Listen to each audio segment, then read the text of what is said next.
ఈరోజు దేవుని వాగ్దానం చదువుకుంటున్నాం. దేవుడు పిలుచుకున్నటువంటి ఒక అతను ఇప్పుడు మనం చదువుకున్నటువంటి స్టోరీలో ఉన్నాడు. దేవుడైతే పిలిచాడు నమ్మకంగా, కానీ తన జీవితంలో ఎటువంటి ఫలితము లేదు. పిల్లలు లేరు. పిల్లలు లేనటువంటి ఆ వ్యక్తి జీవితంలో దేవుడు మాట్లాడడం మొదలుపెడుతున్నాడు. దేవుడు మాట్లాడుతున్నాడు, నిన్ను నేను ఆశీర్వదిస్తాను, నిన్ను నేను దీవిస్తాను, నిన్ను నేను బలపరుస్తాను, నువ్వెందుకు కృంగుతావు అని అంటున్నప్పుడు ఆ వ్యక్తి అంటాడు, ఏముండి ఏం ప్రయోజనం దేవా, ఏముండి ఏం ప్రయోజనము, నాకు సంతానము లేదు కదా, నా ఇంటి పనివాడైనటువంటి పెద్ద పనివాడైనటువంటి వాడు ఈ ఆస్తికి వారసుడవుతున్నాడు, నువ్వు ఏమిచ్చి ఏం ప్రయోజనము అని అంటున్న సమయంలో దేవుడు ఒక వాగ్దానం ఇస్తున్నాడు. ఆ 5వ వచనంలో జ్ఞాపకం చేసుకుంటే, నీవు ఆకాశం వైపు తేరి చూచి నక్షత్రములు లెక్కించుటకు నీ చేతనైతే లెక్కించమని చెప్పి నీ సంతానం అలాగని చెప్పాను. ఆ వ్యక్తితో దేవుడు మాట్లాడుతున్నాడు. నీ సంతానం ఎలా ఉంటుంది తెలుసా? ఇప్పుడైతే నీకు పిల్లలు లేరు, కానీ నేను చెప్తున్నా, దేవుడుగా నేను చెప్తున్నా, ఆకాశం వైపు నక్షత్రాలు చూడు. ఎవరైనా లెక్క పెట్టగలిగారా? లెక్క పెట్టలేం. అది దేవుని వాగ్దానం. ఆ దేవుని వాగ్దానాన్ని చేపట్టుకోవాలంటే ఒక విశ్వాస జీవితాన్ని మనం కనుగొనాలి. విశ్వాసాన్ని కనుగొనాలి. ఆ కింద వచనంలో జ్ఞాపకం చేసుకుంటే 6వ వచనంలో, అతడు యెహోవాను నమ్మెను, ఆయన అది అతనికి నీతిగా ఎంచెను. నమ్మకం ఉండాలి. నమ్ముట నీ వలన అయితే నమ్మువానికి సమస్తము సాధ్యమని వాక్యం సెలవిస్తుంది.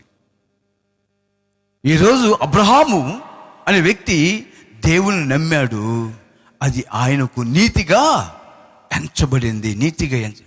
తన జీవితంలో లోటు ఉంది, తన జీవితంలో కొదువ ఉంది, తన జీవితంలో వేదన ఉంది, కానీ దేవుని వాగ్దానము వచ్చినప్పుడు దానికి లోబడ్డాడు. దేవుని వాగ్దానం ఎప్పుడైతే వచ్చిందో దానికి లోబడ్డాడు. దేవుని యొక్క బిడ్డలారా, ఎప్పుడైనా ఆశీర్వాదం ఎలా వస్తుందంటే, దేవుని వాగ్దానానికి లోబడినప్పుడే ఆశీర్వాదం వస్తుంది. చాలామంది చెప్తారు, నీకు ఆశీర్వాదం వచ్చేస్తుంది పో, నీకు దీవెన వచ్చేస్తుంది పో అని. ఎప్పుడు వస్తుంది? దేవునికి లోబడినప్పుడు, దేవుని మీద విశ్వాసం ఉంచినప్పుడు, అప్పుడు ఆశీర్వాదం మన మీదకి వస్తుంది. విశ్వసించకుండానే, నమ్మకం లేకుండానే మనకు అద్భుతాలు జరగడాయంటే జరగవు. దేవుని యొక్క బిడ్డరా, ఆయన అంటున్నాడు అక్కడ, నువ్వు ఉంటున్నటువంటి ఈ దేశంలో నీకు స్వతంత్రం ఉండదు, కానీ నేను ఒక దేశం ఇస్తా. అక్కడికి ఏమీ లేదు, తన జీవితంలో ఏమీ లేదు. అందుకని యాకోబు అంటాడు, దాన్ని మరొకసారి క్రొత్త నిబంధనలో ఆ మాటను జ్ఞాపకం చేసుకుంటారు. యాకోబు రాసినటువంటి పత్రిక 2వ అధ్యాయము 23వ వచనంలో జ్ఞాపకం చేసుకుంటే, అక్కడ కూడా ఈ మాటను, కాబట్టి అబ్రహాము దేవుని నమ్మెను, అది అతనికి నీతిగా ఎంచబడెను. అది అతనికి నీతిగా ఎంచబడి. ఎందుకు క్రొత్త నిబంధనలో మరొకసారి దీన్ని చేశాయంటే, ఇక్కడ ఏదైతే శూన్యములో వాగ్దానం ఎలా పొందుకున్నారో తెలుసా? ఏమీ లేదు తన జీవితంలో. అప్పటికి బిడ్డలు పుట్టలేదు, వృద్ధాప్యంలోకి వచ్చేసాడు, తనకు శక్తి లేదు, తనకు బలము లేదు. ఇది ఎలా సాధ్యము అనుకుంటున్నారు. అందుకనే అబ్రహాము జీవితంలో ఏ సమయంలో ఆయన దేవుణ్ణి నమ్ముకున్నాడు. ఏమి లేని సమయంలో, ఆధారం లేని సమయంలో దేవుణ్ణి నమ్ముకొని అది ఆయనకి నీతిగా ఎంచింది. దేవుని వాగ్దానం స్వతంత్రించుకోవాలి. హెబ్రీయులకు రాసిన పత్రిక 11వ అధ్యాయం 12వ వచనంలో విశ్వాసుల వీరుల జాబితాలో అబ్రహాము గురించి ఈ విధంగా రాయబడింది. దేవుని యొక్క బిడ్డలు, అందుచేత మృతతుల్యమైన ఆ ఒక్కరి నుండి సంఖ్యకు ఆకాశ నక్షత్రములు వలెను సముద్ర తీరమందలి లెక్కింప శక్యము కాని ఇసుక వలెను సంతానము కలిగెను. హల్లెలూయా. ఇంతకు ముందు ఏమీ లేదు, దేవుని వాగ్దానం ఉంది.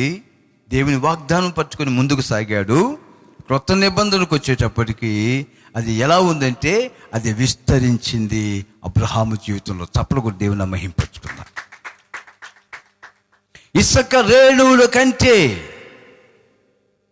అత్యున్నతమైనటువంటి ఆయన సంతానాన్ని మనం కలిగి ఉన్నాం. చూస్తున్నామా? ఆయన సంతానం ఎవరు? నీవు నేను కూడా ఆయన సంతానమే. హల్లెలూయా. నీవు నేను కూడా విశ్వసించినటువంటి ప్రతి ఒక్క విశ్వాసి, ప్రతి ఒక్క క్రైస్తవుడు, అలాగే యూదులు, అలాగే ముస్లిమ్స్, ఇప్పుడు ఎవరి సంతానం వాళ్ళు? లెక్కకు విస్తరించిన సంతానం. ఎన్ని తెగలు ఉన్నాయి ప్రపంచంలో? ఇప్పుడు 2 వర్గాల వారు ప్రపంచంలో. ఎవరిది మొట్టమొదటి స్థానం అంటే క్రిస్టియన్ది, తర్వాత స్థానం ఎవరిదంటే ముస్లింది, తర్వాత మిగతా అన్నీ వస్తున్నాయి ప్రపంచంలో. ఈరోజు ఆ 2 ఎవరి సంతానం అంటే అబ్రహాము సంతానం. మనం ఏం చూస్తున్నాం ఇక్కడ అంటే మనం దేవుని వాగ్దానం చూస్తున్నాం. హల్లెలూయా. ఇక్కడ ఏం చూడాలి? దేవుడు చెప్పినటువంటి వాగ్దానం అబ్రహాము జీవితంలో నెరవేరినట్లుగా మన జీవితంలో నెరవేర్పు కోసము, దేవుని వాగ్దానము కోసం మనం కనిపెట్టుకొని ముందుకు సాగాలి. ఇది చేయడానికి, ఇది ఫలింపులోనికి రావడానికి దేవుని మధ్య, అబ్రహాం మధ్య చిన్న ఒప్పందం ఒకటి మనం కింద వచ్చిన వాళ్ళు మనం చూస్తాం.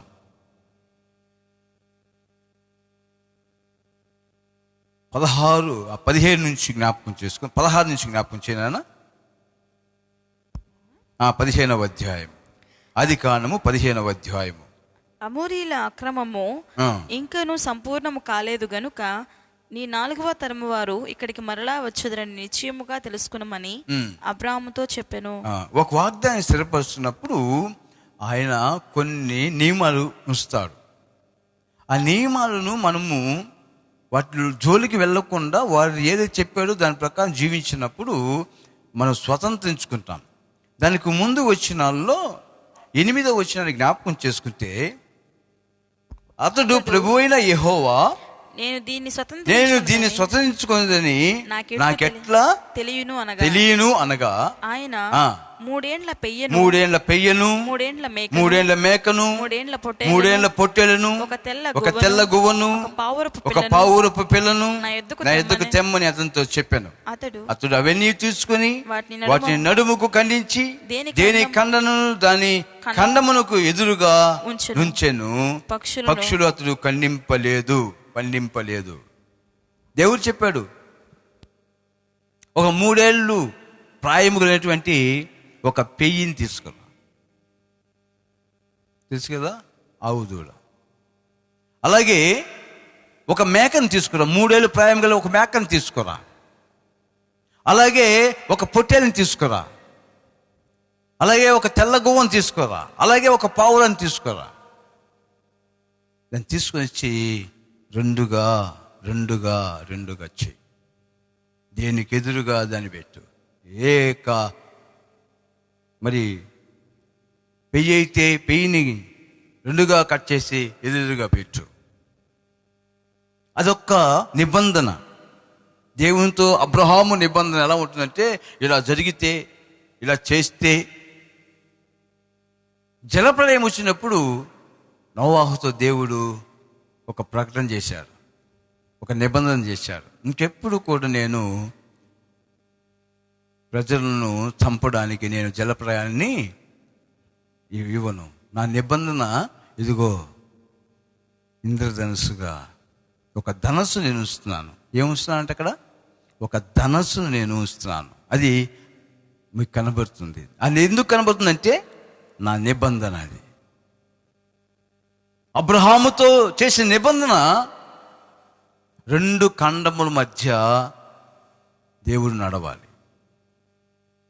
చూశాడు దాన్ని 2 ఖండాలుగా చేశాడు. చూశాడు. ఈ లోపల ఏమయ్యాయంటే పక్షులు వచ్చాయి. కొన్ని పక్షులు ఏం చేయాలి?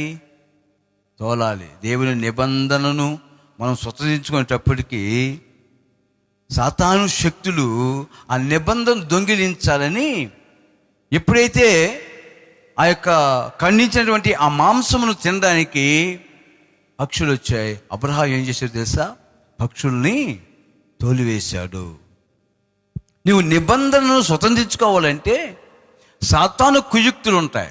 దెయ్యపు శక్తుల యొక్క ప్రభావాన్ని మనం ఏం చేయాలంటే తోలివేస్తూ ఉండాలి.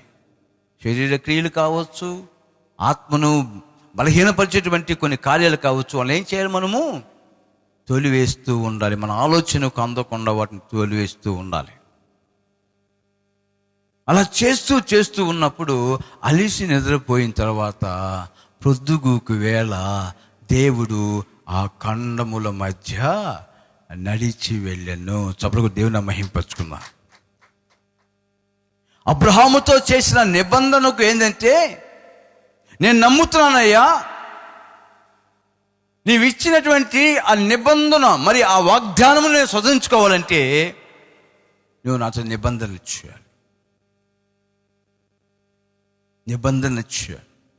ఆ నిబంధన ఎలా ఉందంటే, ఒక పెయ్యిని తీసుకుని వచ్చి 2గా కట్ చేసి, అలాగే ఒక మేకను తీసుకొచ్చి 2గా కట్ చేసి, అలాగే ఒక పొట్టేలు తీసుకొచ్చి 2గా కట్ చేసి, పక్షుల్ని కట్ చేయలేదు ఆయన. కానీ అవి కళేబరాలను చూసి మరి పక్షులు వచ్చి వాటిని తినడానికి ప్రయత్నం చేస్తున్నాయి. పక్షులు అంటే ఏంటి తెలుసా? రాబందులు. వీటికి దెయ్యపు శక్తులు అని పేరు పెట్టుకోవాలి. ఈ మాంసం తినేస్తే దేవుడు ఎలా నడుస్తాడు, దేవుడు ఎలా నిబంధన స్థిరపరుస్తాడు అన్న ఆలోచన. ఈరోజు దేవుడు వాటి మధ్య నడవడానికి అబ్రహామును దేవుడు వాగ్దానముతో నడిపిస్తున్నాడు. హల్లెలూయా! వాగ్దానముతో నడిపిస్తున్నాడు దేవుని యొక్క బిడ్డ. ఆత్మీయ దీవెన ఎలాగా ఆశ్రయించబడుతున్నారు, ఎలాగా దీవించబడుతున్నారంటే దేవుని నిబంధనతో ముడివేయబడినటువంటి జీవితాలు కావాలి. వాగ్దానం అయితే ఉంది, దానికి ఏం కావాలి? నిబంధన కావాలి. వాగ్దానంతో కూడిన నిబంధన కావాలి. నిబంధన లేకుండా వాగ్దానాన్ని స్వతంత్రించుకోలేము. నిబంధన లేకుండా వాగ్దానం మన జీవితంలో ఫలింపు రాదు. నా చిన్నప్పటి నుంచి నేను ప్రతి సంవత్సరం తీసుకునేవాడిని ఒక వాగ్దానం. అది చూసుకుంటుండేవాడిని. దేవునికి ఎప్పుడు లోబడేవాడు కాదు. అది అనుకుంటున్నాను. తిరిగి డిసెంబర్కి వచ్చి చూసేటప్పటికి ఏమి ఇలాగే ఉంది, ఇది ఈ ఆశీర్వాదం ఎలా ఉంది, ఆ కాగితం మీదే ఉంది, కానీ అది నా జీవితంలోకి రాలేదు. కారణం ఏంటో తెలుసా? దేవునితో నేను నిబంధన చేసుకోలేదు. దేవుడు నాతో నడవడానికి ఇష్టపడలేదు. నేను చేసిన నిబంధనకు చాలా మంది అంటారు.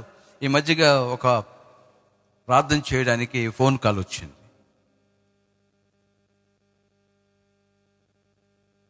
ఆ వ్యక్తికి ఆ అమ్మాయికి పిల్లలు లేరు. పిల్లల కోసం ప్రార్థన చేస్తూ ఉన్నాం. మీ ఆయన ఏడమ్మా? దేవుడు పిల్లల్ని ఇస్తే ఆయన వస్తాడంట. ఇస్తే ఏంది వచ్చేది? ఇవ్వక ముందు కదా రావాలా? విశ్వాసం ఎప్పుడు చూపిస్తారా? ఇవ్వక ముందు చూపి, ఇచ్చిన తర్వాత ఇస్తే అప్పుడు ఆలోచన చేస్తాడంట. ఇలాంటి మనస్తత్వం ఉంటే దేవుడు ఎలా ఇస్తాడు? నిబంధన కలిగి ఉండాలి దేవునితో. ఒక ఆశీర్వాదం పొందుకోవాలంటే. అందుకని అబ్రహాము మనకంతా తండ్రి అయి ఉన్నాడు దేవుని యొక్క బిడ్డరా. ఆయన దేవుని నమ్మాడంట. హల్లెలూయా! అది నీతిగా ఎంచబడిందంట. నీ వాగ్దానం నమ్ముతున్నాను ప్రభువా, ఇసుక రేణులు వలె ఆకాశ నక్షత్రం వలె నా సంతాన్ని వృద్ధి చేస్తున్నావు. కానీ ఇదిగో నాకు ఎలా స్థిరపడుతుంది, నేను దాన్ని ఎలా స్వతంత్రించుకుంటాను? దానికోసం దేవుడు ఒక సలహా ఇచ్చాడు, నేను వాటి మధ్య నడుచుకుంటూ పోతా. అబ్రహాము జీవితంలో చాలా ఉంటాయి. 22వ అధ్యాయములో ఇక్కడైతే నిబంధన కోసము ఇక్కడ ఒక పొయ్యిని, అలాగే మేకని, అలాగే పొట్టెలను భరించాడు, కాపాడుకున్నాడు స్వతంత్రించుకోవడానికి. హల్లెలూయా. 22వ అధ్యాయములో ఆదికాండము తన కుమారుణ్ణి బలి ఇవ్వడానికి కూడా దేవుడు పరీక్ష చేస్తే వెనకాడలేదు. దేవుని యొక్క బిడ్డరా, హల్లెలూయా, వెనకాడలేదు. అబ్రహాము జీవితంలో ఎంత విశ్వాసమో కదా. పిల్లలు లేని సమయంలో పిల్లల్ని ఆశ్రయిస్తాను అని చెప్పినప్పుడు ఆ వాగ్దానం నమ్మి రుజువుపరుచుకున్నాడు. సరే, పుట్టేటువంటి కుమారుణ్ణి నాకు బలి ఇవ్వమంటే దేవునికి వెనకాడకుండా ఇవ్వడానికి పనివారిని తీసుకొని గాడిద మీద కట్లు పెట్టుకొని తన కుమారుని తీసుకొని కొండ మీదకి వెళ్ళి కత్తి ఇచ్చినప్పుడు దేవుని స్వరం వినిపించింది. చప్పట్లు కూడా దేవుని మహింపరుచుకున్నా. అబ్రహాము జీవితంలో వాగ్దానముతో కూడినటువంటి నిబంధనను స్థిరపరుచుకున్నటువంటి ఆ విశ్వాస జీవితంలో మనం ఎలా ఉన్నాం? అబ్రహాము యొక్క విశ్వాసంలో మనం ఎలాగా ఉంటాం?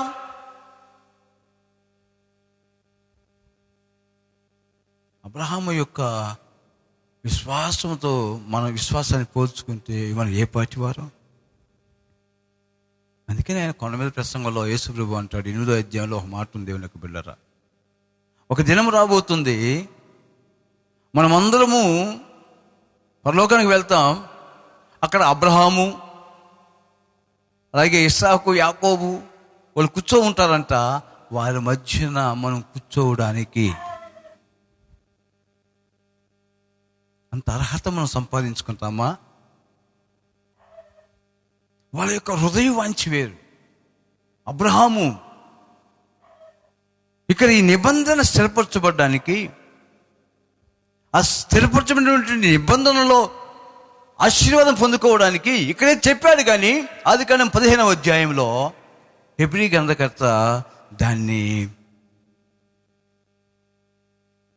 తన జీవితంలో ఎలా పొందుకున్నాడో, ఎలా అంట, ఆకాశ నక్షత్రం వలె, అలాగే ఇసుక రేణువుల వలె తన సంతానాన్ని వృద్ధి చేశాను. అప్పటికీ కంప్లీట్ అయిపోయింది. ఇప్పటికీ ఆది అపోస్తుల యొక్క కాలానికే ఇసుక రేణువులంతా అయిపోయారు.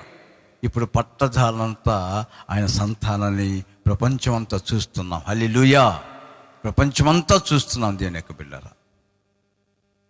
ప్రతి హృదయములో యేసుని కలిగి ఉండడానికి అబ్రహాము దేవునితో బ్రతిమలాడుతున్నాడు. ఆ నిబంధన స్థిరపరచడానికి నువ్వు దేవునితో బ్రతిమలాడుతున్నావా? సొదొమ గొమొర పట్టణానికి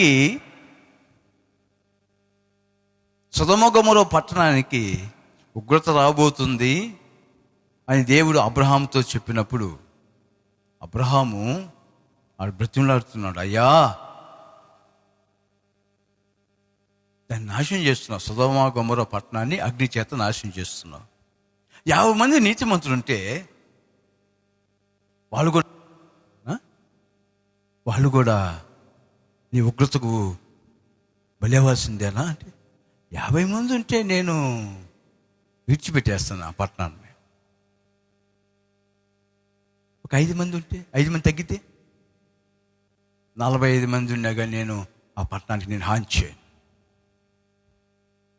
ఇంకొక మాట ఏమనుకోబాక,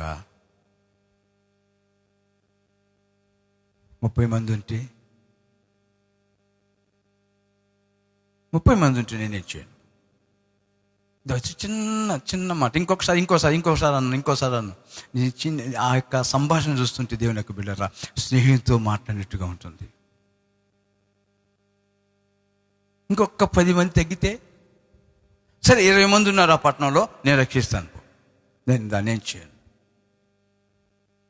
ఇదో ఏమనుకోబాక, ఇంకొకసారి 10 మంది ఉంటే 10 మందిని కూడా నేను ఆ పట్టణంలో ఉంటే, 10 మంది ఆ పట్టణంలో ఉంటే నేను దాన్ని క్షమించేస్తాను. కానీ ఆ పట్టణంలో 10 మంది కూడా లేరు. అందుకనే ఆ పట్టణాన్ని అగ్ని గంధకముల చేత దేవుడు నాశనం చేశారు. మనం ఉంటున్న పట్టణంలో విశ్వాసులు ఎంతమంది ఉన్నారు? మనం ఉన్న గ్రామంలో విశ్వాస జీవితాన్ని కొనసాగించేవారు ఎంతమంది ఉన్నారు? ఆయన అంటున్నాడు, 10 మంది ఉంటే చాలు, నేను ఆ పట్టణాన్ని కాపాడుతాను. అబ్రహాము ఏమి ఇచ్చాడంటే, మన గ్రామంలో 10 మంది విశ్వాసం ఉంటే చాలు, మన గ్రామము ఆశించబడుతుంది, దేవుని యొక్క ఉగ్రత నుంచి తప్పించబడుతుంది. ప్రతి గ్రామములో కనీసం ప్రతి ఒక వీధికి 10 కుటుంబాలు ఉండాలి. అందుకని ఆయన సంకల్పం, దేవుని నీతిని నమ్మేవారు కావాలి. హల్లెలూయా. దేవుని వాగ్దానాన్ని స్వతంత్రించుకునే కావాలి. దీనికోసం మనం దేవుని మందిరంలో దాన్ని కనపరుచుకోవాలి. అయ్యా, మేము 10 మంది ఉన్నాం ప్రభువా, ఇదో మా ఈ పట్టణాన్ని రక్షణ కోసం, మా వీధి రక్షణ కోసం మేము 10 మంది ఉన్నాం. 10 మంది ఉంటే దేవుడు తప్పక రక్షిస్తాడు. దేవుని యొక్క బిడ్డలారా, ఆ మాటకు లోబడి ఈరోజు అనేక గ్రామాల్లో దేవుని సంతానముగా, అబ్రహాము సంతానముగా, విశ్వాసము కలిగిన వారముగా దేవుడు కృప చూపిస్తున్నాడు. ఎందుకు ఇంతమంది పాపాత్మలా కానీ ఎందుకు లైము కాలేదు అనుకున్నాం? 10 మంది ఉంటే చాలు, ఆ కుటుంబం మీదకి దేవుని ఉగ్రత రాదు. హల్లెలూయా. ఇది వాగ్దానం. ఆ 10 మందిలో మనం ఉన్నామా? ఇది మనం వ్యక్తిగతంగా ఆలోచన చేయాల్సిన విషయం ఏంటంటే, ఆ 10 మందిలో మనం ఉన్నామా? విశ్వాసుల జీవితంలో, విశ్వాస జాబితాలో, ప్రార్థన జీవితంలో, విధేయత కలిగినటువంటి జీవితంలో, దేవుడు ఏది అడిగినా కానీ వెనకాడినటువంటి పరిస్థితుల మధ్య మనం ఉన్నామా? అబ్రహామును ఎందుకు ఇక్కడ విశ్వాసుల తండ్రిగా చూపిస్తానంటే, ఆయన ఏమడిగినా కానీ వాగ్దానము లేనప్పటికి కూడా దేవుని నిబంధనతో ఆయన సంతానం ఆశించబడింది. తన కుమారుడు కూడా వెనకాడడానికి అతను చిన్న ఆలోచన కూడా పుట్టలేదంట, చిన్న బాధ కూడా లేదంట. అబ్రహాము దేవుని దర్శనముతో మాట్లాడుతున్న సమయంలో, అబ్రహాం, నీ కుమారుడిని రేపు ఉదయం పలానా కొండ దగ్గరికి వచ్చి బలి ఇచ్చేయన్నప్పుడు, ఎస్ ఇచ్చేస్తాను అంతే. ఆ హృదయంలో నుంచి ఏమొచ్చిందంటే, దేవునికి ఇచ్చేయడానికి ఇష్టపడ్డాడు కానీ ఎక్కడ కూడా హృదయంలో నొచ్చుకోలేదు. ఇది నీతి అంటే.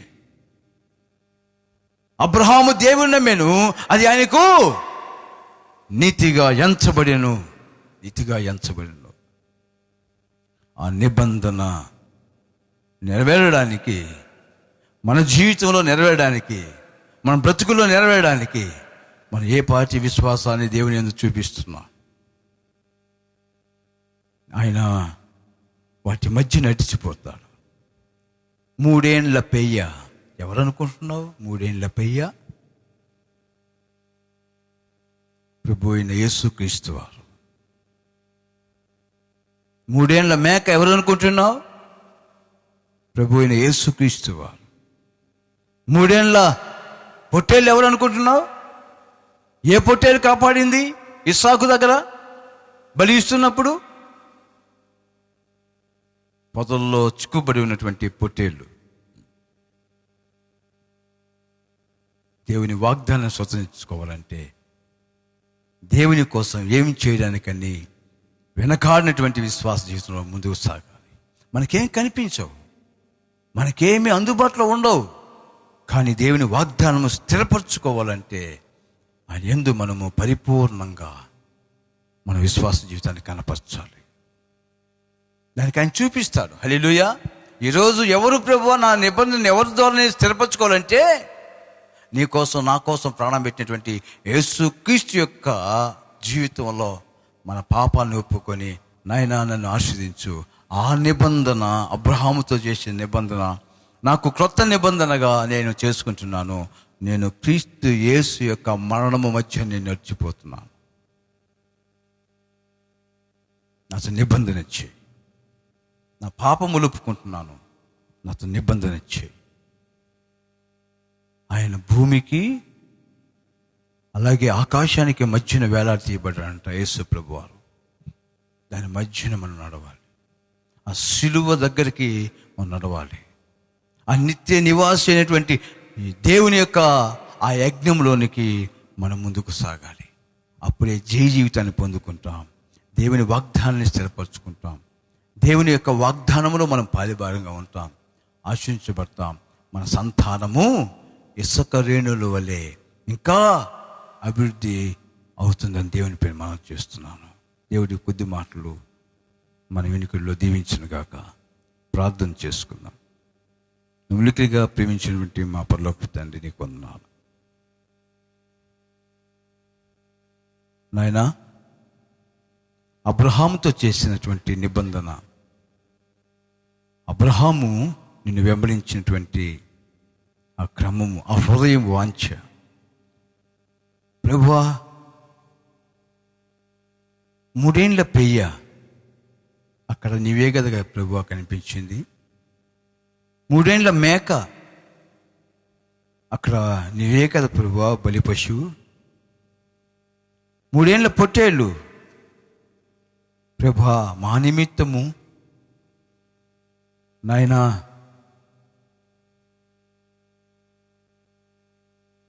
చిక్కబడినటువంటి పొట్టేలు కదా ప్రభువా. ఈరోజు మా పాపముల నిమిత్తము, శాపము నిమిత్తము ప్రభువా నిన్ను వధించి దాని మధ్య దేవుని యొక్క నిబంధన స్థిరపరచు విధంగా తండ్రి మేము కోరుకుంటున్నాం. బలపరచండి. అబ్రహాముకి ఇచ్చిన హృదయము మాకు దయచేయండి. ఎందుకంటే రక్షణ ఒక గ్రామంలో, అలాగే ప్రభువా సొదొమ గొమొర పట్టణం మీదకి ఉగ్రత వచ్చినప్పుడు బ్రతిమలాడుకున్నాడు కదా ప్రభువా.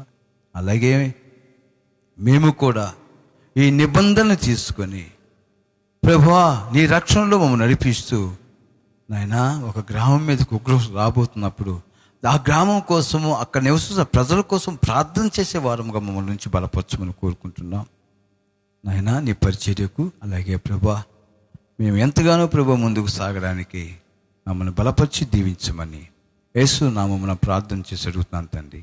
ఆమేన్.